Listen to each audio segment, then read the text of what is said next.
João estava sentado à mesa da cozinha, cercado por um cenário que ele mesmo mal reconhecia. A mesa que antes recebia o café da manhã alegre da família, agora era um campo de batalha onde ele enfrentava sozinho as contas atrasadas, os boletos amarelados e os papéis amassados, como se fossem inimigos que insistiam em lembrá-lo diariamente da sua incapacidade de resolvê-los. O relógio pendurado na parede já passava da meia-noite, mas ele não tinha sono. Como poderia dormir se o peito ardia numa angústia que só parecia crescer a cada dia? A lâmpada fraca oscilava, lançando sombras que tornavam o ambiente ainda mais opressivo. Lá fora, um vento frio soprava entre as árvores, fazendo as folhas secas dançarem no asfalto, enquanto o silêncio era cortado apenas pelo latido distante de um cachorro solitário. João apoiou os cotovelos sobre a mesa, levou as mãos ao rosto e soltou um suspiro longo, cansado, quase como um lamento. Como foi que ele deixou sua vida chegar àquele ponto? Antes, João era um homem forte, determinado, trabalhador. Orgulhava-se do seu emprego na fábrica, onde por mais de 10 anos sustentou a casa, cuidou da esposa, Maria, e criou seus 2 filhos pequenos com dignidade. Mas então, como um vendaval que arranca árvores pela raiz, a crise chegou à cidade. A empresa faliu, os colegas foram dispensados e João, de um dia para o outro, se viu sem chão, sem rumo, sem esperança. Os primeiros meses foram de luta, de insistência. Todos os dias ele saía cedo, bem vestido, levando consigo uma pasta cheia de currículos. Batia de porta em porta, oferecia seus serviços, conversava, se apresentava. Mas as respostas eram sempre as mesmas. Estamos cortando pessoal, não estamos contratando, talvez mais para frente. As negativas, que no início ele encarava com esperança, começaram a se acumular como pedras em seus ombros, tornando-se um fardo insuportável. Maria, por sua vez, fazia o possível para manter o lar funcionando. Pegava pequenos bicos, costurava, fazia doces para vender, mas João percebia nos olhos dela o mesmo cansaço, a mesma tristeza contida, o mesmo medo que ele tentava esconder. As crianças, inocentes, ainda corriam pela casa, riam, brincavam, mas João se perguntava até quando conseguiria manter aquele semblante de normalidade. Naquela noite, sozinho na cozinha, enquanto olhava para os papéis, a sensação era de total fracasso. Ele não conseguia mais encarar Maria, não conseguia brincar com os filhos, não conseguia sequer olhar no espelho sem sentir vergonha. Pegou uma conta de energia atrasada e, ao ver o valor, lágrimas silenciosas começaram a escorrer. Ele nem percebeu. Apenas ficou ali, paralisado, como quem assiste o próprio naufrágio, sem poder fazer nada. Então, num impulso, olhou para o teto e, num sussurro carregado de dor, murmurou: Deus, onde o Senhor está? Eu não aguento mais. Eu preciso de ajuda. Eu preciso de uma saída. Mas o silêncio respondeu. Um silêncio que parecia ainda mais pesado do que a ausência de respostas humanas. João permaneceu ali, por horas, até que o cansaço finalmente venceu e ele adormeceu sobre os papéis, como um guerreiro derrotado após a batalha. Nos dias seguintes, Maria percebeu que ele estava afundando cada vez mais. Então, numa tarde, sugeriu que ela e os filhos fossem passar um tempo na casa dos pais dela, numa cidade próxima. Disse que seria bom para as crianças, que talvez a mudança de ares ajudasse. João, embora soubesse que seria doloroso, não teve forças para se opor. Ajudou-os a arrumar as malas, beijou os filhos com força e, ao ver o carro se afastando, sentiu como se uma parte de si estivesse indo embora também. A casa, agora vazia, parecia ainda mais fria, silenciosa e opressora. Nos dias seguintes, João mal saía da cama.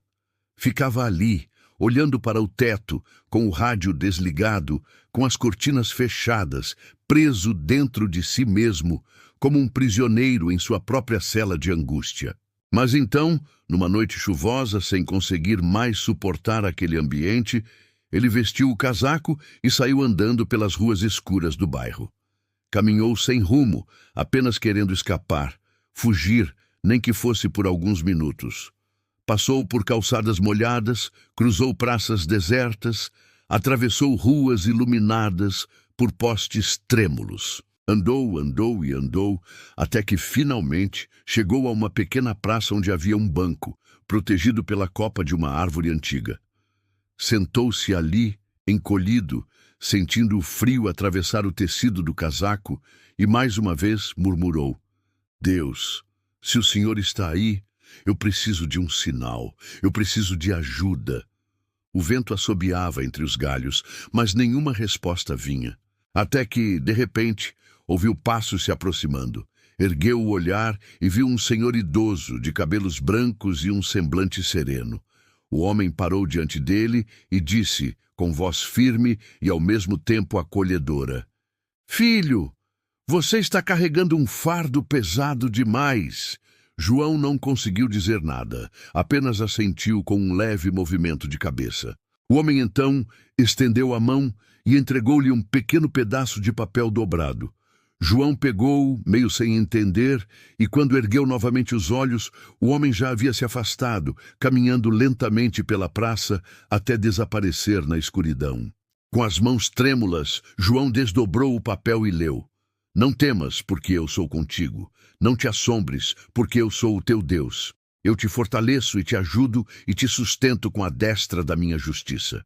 Isaías 41:10. Ao terminar de ler, sentiu um calafrio percorrer todo o corpo. As lágrimas vieram, desta vez não apenas de dor, mas de um alívio inexplicável, como se finalmente Deus tivesse falado. Não era a resposta que ele esperava. Não era um emprego, não era um dinheiro surgindo do nada, mas era uma palavra, uma promessa, uma certeza.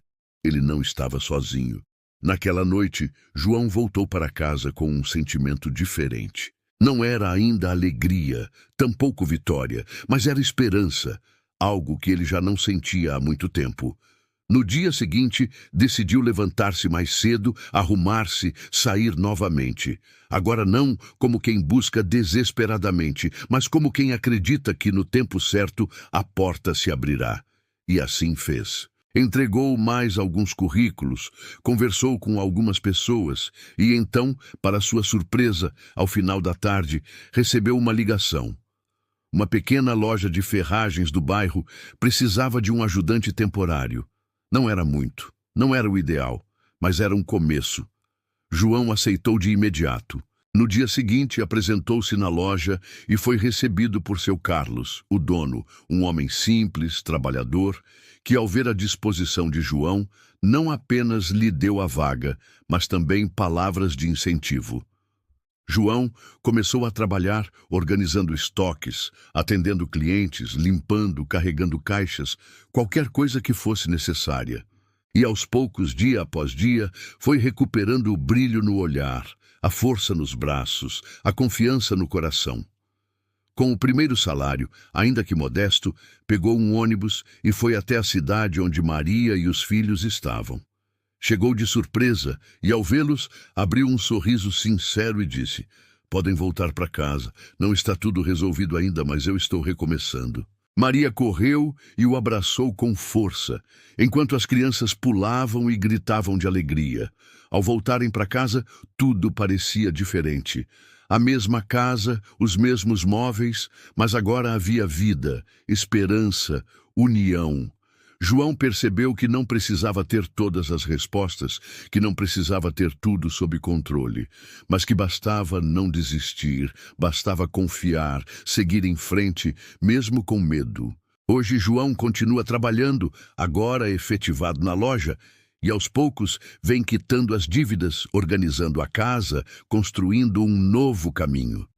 Todas as noites antes de dormir, reúne a família e juntos fazem uma oração de gratidão, lembrando-se daquele dia, naquela praça, quando Deus enviou um estranho para lhe entregar uma palavra que mudou tudo. E talvez você, que está ouvindo essa história agora, esteja passando por um momento parecido com o de João. Talvez sinta-se sozinho, sem forças, sem esperança, mas eu quero te dizer, não desista, não pare. Deus está contigo. Mesmo que você não o veja, Ele está aí, sustentando, cuidando, preparando o caminho. Por isso, eu te convido agora. Deixe aqui nos comentários o seu amém, como um ato de fé e também o seu pedido de oração. Vamos orar juntos, interceder pela sua vida, pela sua família, pelos seus sonhos. Não carregue esse peso sozinho. E se essa história tocou seu coração, inscreva-se no canal, ative as notificações para receber mais mensagens como essa, histórias que edificam, que inspiram, que fortalecem. Que Deus abençoe poderosamente a sua vida, a sua casa, a sua família. Que Ele renove as suas forças e te dê paz em meio à tempestade. Lembre-se sempre, mesmo quando tudo parece perdido, há esperança. Deus nunca falha. Ele sempre chega na hora certa. Deixe o seu amém nos comentários, compartilhe essa mensagem com quem precisa ouvir e até a próxima história, se Deus quiser. Fique na paz e que o Senhor abençoe grandemente a sua vida.